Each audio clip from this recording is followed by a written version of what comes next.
I fell in love with one girl in Kenya.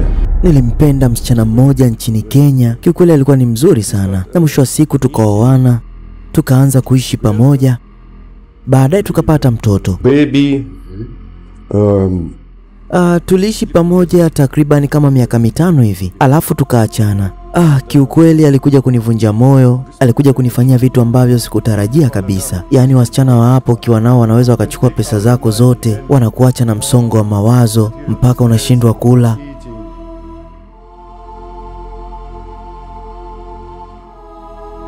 Mwanaume huyu aliapa kutooa tena kwa sababu ya kile mke wake alichomfanyia. Kama umekuwa mfuatiliaji kwenye video zetu, basi unaweza kumfahamu mwanaume huyu ambaye anaitwa Calixte. Mwanaume alijifungia ndani nyumbani kwake kwa takriban miaka 55, na hiyo yote ni kwa sababu ya kuogopa wanawake. Alifanya hivyo tangu akiwa na miaka 16 mpaka alipofikisha umri wa miaka 71. Hadithi ya Calixte inavutia sana, lakini ni tofauti na hii. Calixte yeye alikataa kuoa kutokana na hofu aliyokuwa nayo juu ya wanawake, lakini mwanaume huyu anaogopa kwa sababu ya kile mke wake alichomfanyia.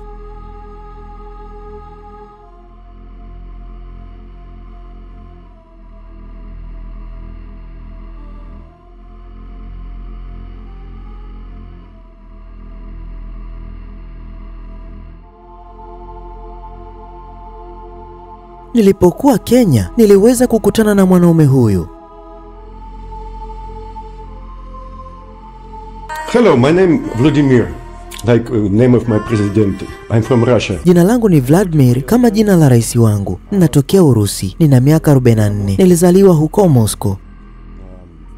Nilikwenda shule na hatimaye nikamaliza masomo yangu. Kisha nikaenda chuo kikuu. Baada ya miaka 5, kipindi nina miaka 22, nilianza kazi kiwandani, na huko nilikuwa ni mhandisi. Na pia nilikuwa na nafasi nzuri sana huko kazini. Nilikuwa nikijenga majengo. Nilikuwa ni mbunifu mkubwa katika kampuni yangu. Lakini licha ya hayo, pia nilikuwa nikipenda sana kusafiri. Nilikuwa nikisafiri nchi nyingi duniani. Nilikwenda China, Thailand, Vietnam, Cambodia, Philippines na sehemu nyingine nyingi. Na nilikuwa nikifanya safari hizo wakati nilipokuwa nikipata likizo. Lakini kiukweli siipendi Asia. I don't like Asia. Alihamia kutokea Urusi kuja kuishi Afrika. Alikuwa tajiri sana na alikuwa na pesa nyingi kwa sababu alikuwa mhandisi mkuu kwenye kampuni aliyokuwa akifanya kazi. Alipofika Kenya, alikuwa na maisha mazuri na alimiliki kila kitu alichokuwa kikihitaji. Miaka michache baadaye, aliweza kumuoa mwanamke mmoja kutokea hapa Kenya. Lakini baadaye mwanamke huyo alimvunja moyo na kumwacha bila kitu. Tukio hili lilikuwa la kuhuzunisha kiasi kwamba alianza kuwaogopa wanawake wote na ikawa ni vigumu kwake kufikiria kuhusu kuoa tena. I see many girls but I don't like them. Naona wasichana wengi lakini siwapendi. Lakini pindi ninapokutana nao, wao wamekuwa wakionyesha moyo wa kunipenda.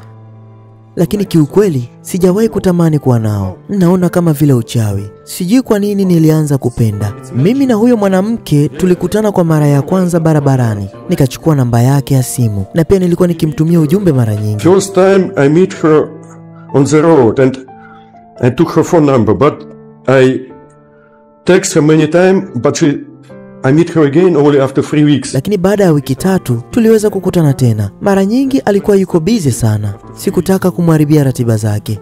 Na tulipoanza kuonana baada ya wiki ya 3, kiukweli nilimpenda sana. Tukawa pamoja na pia tulifurahi sana. Maybe after 2 months when we was together.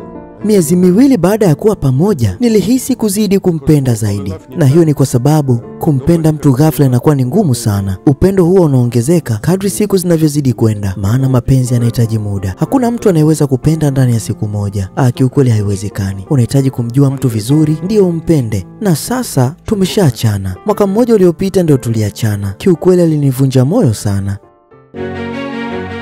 Sasa sisi sote tunajiuliza, aliwezaje kufika hatua ya kufikiria hivi kwamba hataki tena kuoa? Kwa nini aliacha Urusi na kuja Afrika? Mke wake alimfanya nini? Hii ndiyo hadithi yake.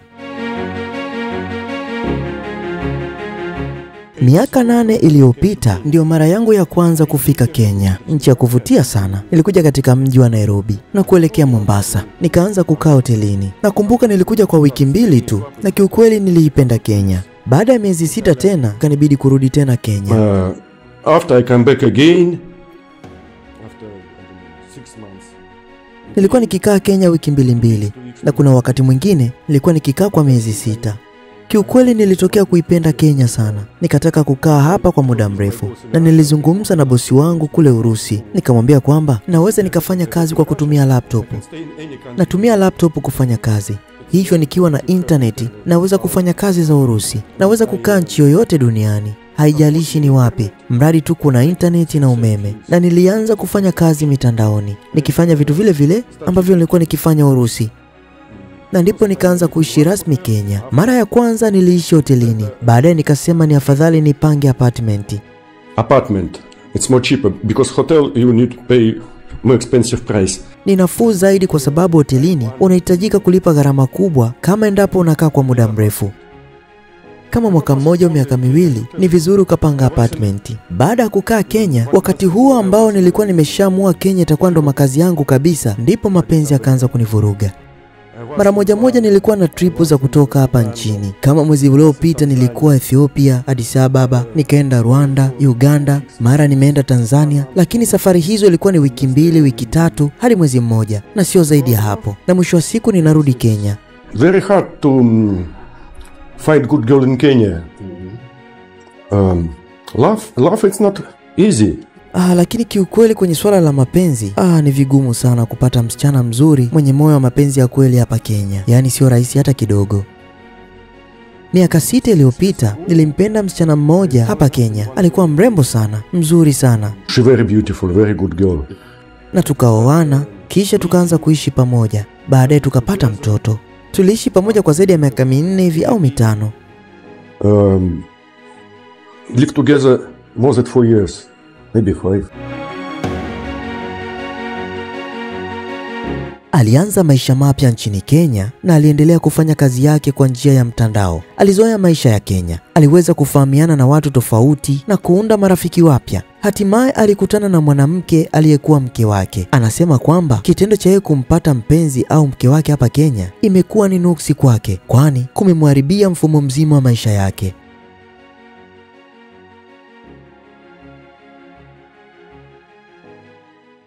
Kiukweli ninachoweza kusema ni kuwashauri watu kutokupenda kupita kiasi. Kwa sababu kama utampenda mwanamke sana, basi ni lazima atakuja kukuvunja moyo wako na kuchukua pesa zako zote. Kama wasichana wa hapa Kenya, wanakuacha ukiwa na msongo wa mawazo mpaka unashindwa kula. Kiukweli hapana. Kuwa na mpenzi sasa hivi Kenya ni uongo. Siwezi kuruhusu jambo hilo. Labda baadaye sana. Naweza nikasubiri hata miaka kuweza kufanya hivyo. Unaweza ukatuambia kidogo kuhusu kile alichofanya mwanamke huyo? Alivunja vipi moyo wako? No, it's No, I don't want to talk about it. Hapana, sitaki kuzungumzia jambo hilo. And so now a woman who is going to come now, she must first confirm that she will not break your heart. Lakini unajua, nina uzoefu mkubwa sana. Sidhani kama nitapenda tena. Haitakuwa rahisi hata kidogo. Okay.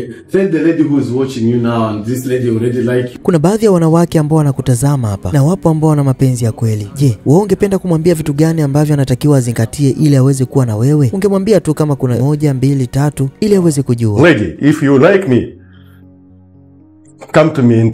Mwanamke, kama unanikubali, njoo kwangu na unipende kweli, lakini sitapenda kama alivyopenda hapo kabla. Kiukweli siwezi. Lakini kiukweli wanawake wa Kenya, ni paswa kichwa sana.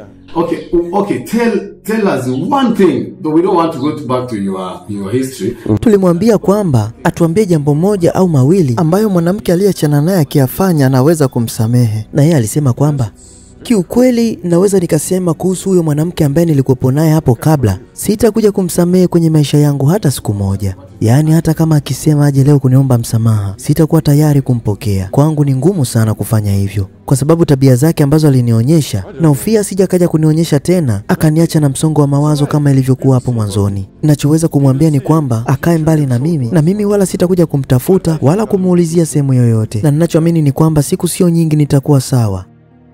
Anasema walikuwa wamepatana vizuri sana na waliishi vizuri kama familia, lakini mwisho wa uhusiano wao haukuwa mzuri hata kidogo, kwa sababu ulimwathiri kwa kiwango kikubwa, na hiyo yote ni kwa sababu aliachwa bila kitu chochote. Kipindi hiko alikuwa akimiliki vitu vingi na alikuwa akiishi maisha ya kifahari sana. Kwa sasa amekuwa maskini kwa sababu hata chakula kwa sasa imekuwa ni changamoto kwake kupata, na maisha yake yote yamebadilika sana. Anasema ni tofauti na maisha aliyokuwa akiishi kabla ya mke wake kumvunja moyo. Okay, so tell us a bit of how his life. Tulimwambia kwamba ataje namna ya watu kuweza kumtafuta kama endapo atataka kumsaidia, aidha kama ana channel ya YouTube au namna yoyote ya kuweza kumpata. Na yeye alisema kwamba Yes, I have with my friend Andrew channel. Mimi na rafiki yangu Andrew tuna channel ya lugha ya Kirusi na tumekuwa tukifanya vitu vingi vya hapa Kenya. Tunaonyesha sehemu nzuri zote za hapa Kenya, bahari. Yaani ukifuatilia channel yetu utakutana na vitu vizuri sana. Tunazungumzia maisha yetu, na pia tuna rafiki yetu mwingine ambaye anaitwa Monica. Hivyo watu pia wanaweza kufuatilia maisha yangu kupitia channel hiyo. Na pia kama wanapenda kusubscribe, wanaweza wakasubscribe, wakakomenti, mambo yote yakawa sawa. Yes. And comment. Do you guys have your contact there on your channel? Like someone can have a contact? Yes, I have my WhatsApp number. Na pia anasema kwenye hiyo channel ameweka namba yake ya WhatsApp ambayo kama kuna mtu yoyote anataka kuwasiliana naye, basi anaweza kumtafuta kupitia namba yake ya simu ambayo ameiweka kwenye channel hiyo. Anakubali kwamba licha ya nyakati ngumu anazopitia, anaona Afrika ni sehemu nzuri kwake kwa kuishi, lakini sio kwa mapenzi. So I want you to take a chance on this camera. Afrimax visited you. Tell these people any message you want to tell people here. Yes. About Kenya, invite people to come to Kenya, invite people to listen to you. Anything you want to tell people here, you can say it. Yes. Take your time. Pia na ujumbe kwa watu wanaofikiria kuja Afrika. Anawashauri kwamba kama una mpango wa kuja Afrika, basi unaweza kuja, lakini jambo ambalo linakuleta lisiwe mapenzi, tena hususani nchi ya Kenya. Maana wanawake wa Kenya ni waongo, watakudanganya kisha mwisho wa siku watachukua mali zako zote na kukuacha bila kitu chochote. But not fall in love. Na ninawakaribisha watu waje Kenya, kwani Kenya kuna mazingira mazuri, watu wanaishi kwa amani, hali ya hewa nzuri, kuna bahari, maisha ya huku sio ghali. Na narudia kama nilivyosema hapo awali, usije ukaja huku kwa sababu ya mapenzi. Napenda kutuma ujumbe wangu pia kwa watu kuambia kwamba kumbuka, mapenzi sio tu kumpata mtu sahihi, bali pia wewe mwenyewe unatakiwa uwe mtu sahihi. Daima kumbuka kuwa ndoa imara hujengwa juu ya heshima ya pamoja, hususan mwanamke kumheshimu mwanaume na mwanaume kumpenda mwanamke, na maelewano mazuri baina ya watu wawili, mwanamke kujua nini mwanaume anataka na mwanaume kujua nini mwanamke anataka. Chagua mpenzi wako kwa busara, kwa maana chaguo lako litaunda safari yako ya maisha. Mpenzi mtazamaji wa Afrimax Swahili, tumekutana na mtu huyu ambaye anatokea Urusi, ambaye amekutana na majanga Kenya. Je, wewe una kisa gani kilichowahi kukukuta juu ya mapenzi? Tuwekee komenti yako na tutaijadili. Asante kwa kutazama. Mimi ni Francis na hii ni Afrimax Swahili. Usisahau kusubscribe ili uwe wa kwanza kupata video zetu.